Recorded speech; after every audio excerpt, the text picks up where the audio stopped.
Alors, petite interview de Steiner à nouveau, il veut que Haas retrouve son meilleur niveau. L'équipe a déjà été capable de produire de bonnes voitures. Alors, il y a eu pas mal d'interviews de Haas, hein, mais bon, je vous avoue que on en a déjà lu pas mal. Je pense que ce sera la dernière, hein, celle-là, pour le coup. L'attente est simplement de pouvoir se battre pour les points et se battre avec les autres pilotes qui sont en Formule 1. Nous avons toujours été très ouverts sur le fait que les attentes n'étaient pas élevées avec des débutants, mais qu'ils avaient l'opportunité d'apprendre et de s'établir en Formule 1. Avec cette voiture, nous devons prouver que nous sommes sur la bonne voie avec les pilotes. Steiner rappelle que son équipe a déjà su faire des voitures performantes par le passé, et estime qu'il n'y a aucune raison pour que ce ne soit pas le cas à l'avenir. Avec la restructuration de l'EAS et l'arrivée de Simon Resta au poste de directeur technique, la team a toutes les cartes en main pour faire mieux. Ce que je vois, c'est que nous avons eu de bonnes voitures, par exemple en 2018. Même en 2016 et 2017, pour une nouvelle équipe, nous avions d'assez bonnes voitures, donc je vois juste des similitudes avec cette époque. C'est la seule chose sur laquelle je peux juger les perfs, ce que j'attends de la voiture, et donc je dis toujours que je suis prudemment optimiste parce que je vois comment Simon et son groupe ont développé la voiture au cours de l'année dernière, et à quel point ils ont travaillé dessus. Les résultats en soufflerie, les améliorations qu'ils font à chaque séance, ça me rend prudemment optimiste. Mais de là à dire, nous serons dans le milieu de peloton, je ne sais pas. Je suis évidemment convaincu que nous y serons. Je ne sais pas ce que font les autres. Eh ben oui, c'est ça. Il suffit que deux ou trois autres équipes qui étaient pas très loin de Haas en termes de chrono, genre Williams, je sais pas, Alfa Romeo, ils aient fait un step en avant incroyable, et bah du coup Haas se retrouvera toujours derrière elle.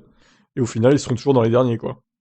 Donc nous devons attendre un peu plus longtemps, mais je suis assez content de ce qui s'est passé l'année dernière, parce que nous avons eu 2 années difficiles, mais ce qui m'a permis de continuer, c'est ce que les gens ont fait en 2021 au bureau d'études et dans le département aéro.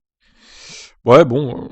Alors sur le papier, quand même, As, ils ont quand même beaucoup d'aide de Ferrari. Ils ont un bureau d'études à Maranello, etc., des ex-ingénieurs.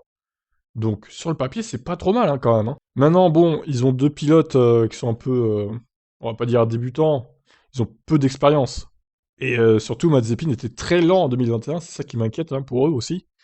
Alors ok, il se crachait plus en milieu et fin de saison, mais il était lent, hein. Putain, un mec, il se prenait une valise hein, par Mick Schumacher. Bon, alors Mazepin avait déclaré précédemment aussi, il y a quelques mois, que plus la voiture était bonne, plus lui-même était meilleur. Ok, peut-être. Peut-être qu'il a du mal avec des voitures pourries, en fait. Ça peut arriver, hein. Il y a des pilotes comme ça qui préfèrent avoir des top teams, des top voitures.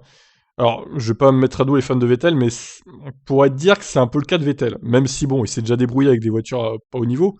Mais quand même, bon, encore une fois, en 2021, on a vu que Vettel, quand il a une mauvaise voiture, bon, il fait ce qu'il peut, hein. Mais il s'est déjà fait devancer pas mal de fois par Stroll hein, l'année dernière, quand même. Pas sur toute la saison, heureusement, mais bon. Je sais pas, il y a des pilotes comme ça, ils préfèrent avoir des top teams, des top bagnoles. Par contre, Vettel, quand il a une Red Bull qui domine tout, il éclate tout, hein, vraiment. Il y a rien à dire, hein. Donc voilà, peut-être que Mazepin, c'est un peu pareil, en fait. Je sais pas. À voir. Bon, bah écoutez, qu'est-ce que vous en pensez de Haas? Pensez-vous qu'avec tout l'aide de Ferrari et tout, est-ce qu'ils vont revenir au niveau, au moins des points, à la régulière? Dites-moi en commentaire. Ciao, ciao.